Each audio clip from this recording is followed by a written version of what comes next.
Good evening, my friends, and welcome to today's English learning and speaking classes. हम paper reading करेंगे. मैं आपको English में इसको पढ़ूंगी और इसके जो मीनिंग है वो आपको हिंदी में समझाऊंगी. ये आपके सारे कॉम्पिटिटिव एग्ज़ाम्स के लिए आपको अच्छी इंसाइट और हाईलाइट देगा. आप उस पर ध्यान दीजिए. जो भी कॉम्पिटिटिव तैयारी आप कर रहे हैं, अगर आप मेरे इस वीडियो को देखेंगे तो आपको बहुत ही बेनिफिट मिलेगा.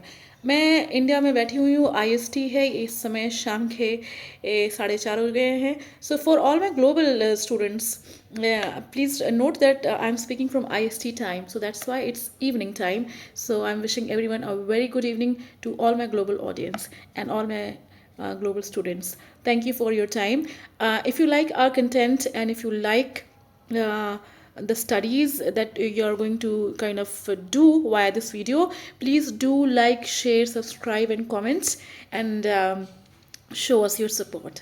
Thank you very much. So let us start. आज का टॉपिक है invasion of non native species can lead to ecosystem shifts. This is the topic today, which says invasion of non-native species can lead to ecosystem shifts. Invasion का मतलब क्या होता है? Invasion का मतलब होता है आक्रमण करना. ठीक है. नॉन नेटिव स्पीशीज़ का मतलब ये होता है कि जो वहाँ के स्पीशी नहीं है. हर जगह की अपनी एक स्पीशी होती है. गैर देशी हिंदी में कहा जाता है. स्पीशी तो कुछ भी हो सकती है, चाहे वो मानवीय हो, चाहे वो प्रजातियाँ, चाहे वो जानवरों की हों, है ना. तो मतलब किसी गैर देशी आक्रमण कहा जाता है कि इन्वेजन, जो कि मैंने आपको बताया है कि इन्वेजन का मतलब होता है कि आक्रमण ऑफ नॉन गैर देशी स्पीशीज़ कैन लीड टू, वो लीड कर सकता है. मतलब वो एक तरीके से, अगर इसका मैं आपको हिंदी बताना चाहूँ, वो एक तरीके से ले जा सकता है किसी दिशा में. ठीक है. किसी दिशा में ले जाना, किसी जगह ले जाना. To ecosystem shifts. इकोसिस्टम क्या है? जो हमारा प्राकृतिक एक बैलेंस है, इकोसिस्टम, उसको हम कहते हैं कि दैट इज़ इकोसिस्टम. तो उसमें हो सकता है कि पारिस्थितिकी तंत्र जो होता है, जो शिफ्ट्स हैं, जो तंत्र है पारिस्थितिकी, मतलब जो भी नेचर का सिस्टम है वो शिफ्ट हो सकता है. हम आगे बढ़ते हैं. एट अ कीनियन, मतलब ये कीनिया की बात हो रही है, कीनिया रीजन की कॉन्जर्वेंसी. हमने शहर लिया है, हम जो जिस जगह की बात कर रहे हैं वो है कीनिया, इसलिए कहा गया है कीनियन. कॉन्जर्वेंसी का मतलब क्या होता है, इसका समझेंगे हम. मतलब अब कॉन्जर्वेंसी सिंपल ये होता है कि किसी चीज़ को प्रोटेक्ट करना, है ना, उसको अपलिफ्ट करना. एट अ कीनियन कंजर्वेंसी, जहाँ पे जो कीनियन कंजर्वेंसी है, the invasive big headed ant species. Invasive मतलब वो वहाँ की नहीं है. जो ये आंट स्पीशीज़ है, मतलब जो चींटियाँ हैं बड़े, जिनका सर बहुत बड़ा होता है, वो इन्वेजिव है, मतलब वो आक्रमण करती हैं. Disrupted a mutualism between native ants and acacia trees. अब डिस्टर्प्टेड का मतलब है कि उन्होंने ताना बाना तोड़ दिया है. ठीक है. डिस्टर्ब कर दिया है, ताना बाना तोड़ दिया. अब म्यूचुअलिज्म, एक म्यूचुअलिज्म होता है, मतलब अगर हम इसको हिंदी में बताएं तो आपसी तालमेल. ठीक है. आपसी तालमेल बिटवीन नेटिव एंड्स, जो वहाँ की रहने वाली एंड्स, और अकेशिया ट्रीज. अकेशिया ट्रीज मतलब वहाँ का की एक प्रजाति का पेड़.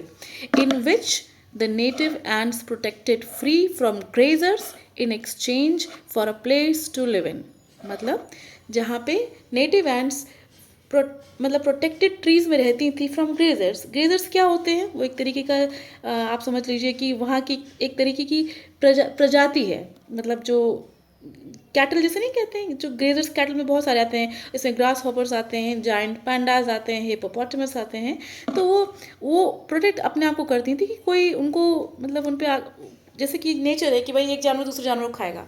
तो ants protected trees from grazers. अगर ये आंट्स ट्रीज पे रहेंगी तो वो ग्रेजर्स, जो पेड़ पौधे खाते हैं जो जानवर, उनको ग्रेजर भी कहा जाता है. उसमें कई प्रजातियाँ आती हैं. In exchange of for a place to live in, क्योंकि वो उन पेड़ों को बचाती थी ग्रेजर से, जो पेड़ पौधे खाते थे, इसके बदले वो वहाँ रहती थी. ठीक है. इतना मतलब है इसका. When the invasive ants pushed out the native ants, जब वो गैर देशी चींटियों ने इन रहने वाली चींटियों को पुश आउट किया, the trees were left vulnerable to overgrazing by elephants. तो क्या हुआ? ट्रीज जो हैं वो वल्नरेबल हो गए. वल्नरेबल का सिंपल मतलब ये होता है कि जो उनका जो कंडीशन है वो असुरक्षा वाला हो गया है, मतलब दुर्बल हो गए, नाजुक हो गए. वो बहुत ही नाजुक हो गए टू ओवर ग्रेजिंग वाली, मतलब उनको ओवर ग्रेजिंग का मतलब है कि उनको खा जाएगा, हाथी खा जाएगा. Who browsed and broke trees at 5 to 7 times rate the rate in areas with invasive ants. तो वो क्या करते थे, वो पेड़ पौधे हिलाते थे. ब्राउज करना मतलब उनको देखना, पेड़ पत्ती देखना, जो अच्छी है उसको तोड़ लेना. और दिन में ये 5-7 बार होता था. The rate in areas, rate मतलब इसका एक रेट हो गया, मतलब 5-7 बार या 10-11 बार, एक तरीके का रेट. इस मतलब क्या कहा जाए रेट को, कि इस गिनती से या इस रेशियो से जो है उसको मतलब मेजरमेंट समझ लीजिए आप एक तरीके का, कि वो इन्वेजिव एंट्स की वजह से ये रेशियो हो गया कि 5 से 7 बार बड़े बड़े एलिफेंट्स पेड़ों को खाने लगे. तो due to more open landscape, क्योंकि जो लैंडस्केप था बहुत खुला था, lions were left without hiding places, जो शेर थे वहाँ के, उनके पास कोई छुपने की जगह नहीं थी. Stock they preferred pray of zebras. वो लोग क्या, स्टॉक करना क्या होता है, मतलब किसी को परेशान करना. तो शेर किसको परेशान कर रहा है यहाँ पे, ज़ेब्रा को. अगर कहा जाए तो कोई लुका छिपी का शिकार करना. तो शेर तो बिना किसी जगह के रह गया था, तो वो क्या करते थे, वो लुका छिपी करते थे अपने जो उनका प्रेफर्ड जो प्रे का मतलब होता है शिकार, प्रेफर्ड मतलब जो उनको सर्वाधिक मतलब मिल रहा हो उस समय, ज़ेब्रास. तो ये पैसेज जो है आपको इतना बताता है. मैं एक बार इंग्लिश में और रीड कर दूंगी, मैंने आपको मीनिंग्स बता दिए हैं. For my global students just listen this. Invasion of non native species can lead to ecosystem shifts.